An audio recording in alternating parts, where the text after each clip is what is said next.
We have Elrond, symbol EGLD, and we have what seems to be another higher low on the 4-hour right here. This one's been acting pretty damn well over the last couple of weeks, which we've been covering, and I'll be looking for very likely another test up short term, somewhere around about 240, maybe 245 or so.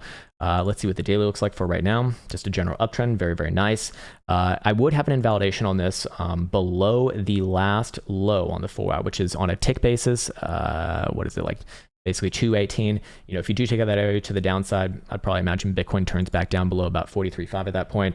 I'd be looking for this one to correct all the way back down to 185 to 190 first before anything else. But for right now, you know, this one is showing some decent signals, I suppose. Daily Jewel's back to being upside angled, but is it supported by DMI? No, which is not a conclusive signal. 5-day closing today. What are we looking like?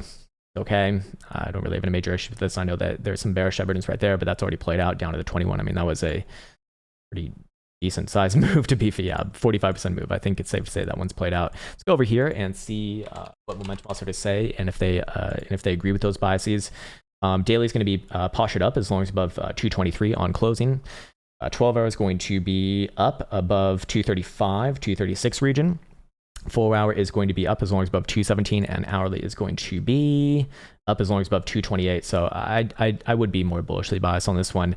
Resolution on the shorter term timeframes, which will bleed into the higher term timeframes back above about 234.5, and I would be looking for a move back to the top side of the prior short term range, somewhere around about 245 to 250, and then very likely continuation from there. This one's strong. This one's certainly very strong compared to a lot of things that we've seen today, or just in general within the market. I mean, this is a rather impressive chart.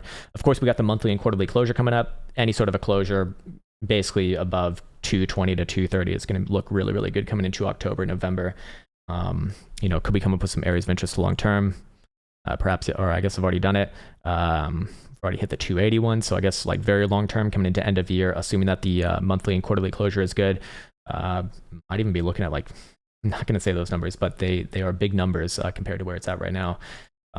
Again, invalidation, very important on this one. Back below 180 on a daily, I would say that all of that gets invalidated, and you're going to be looking at big bad moves to the downside first before anything else. Until then, acts very, very well. So hopefully that was helpful. And there you go for Elrond. Too many goddamn lines on this chart.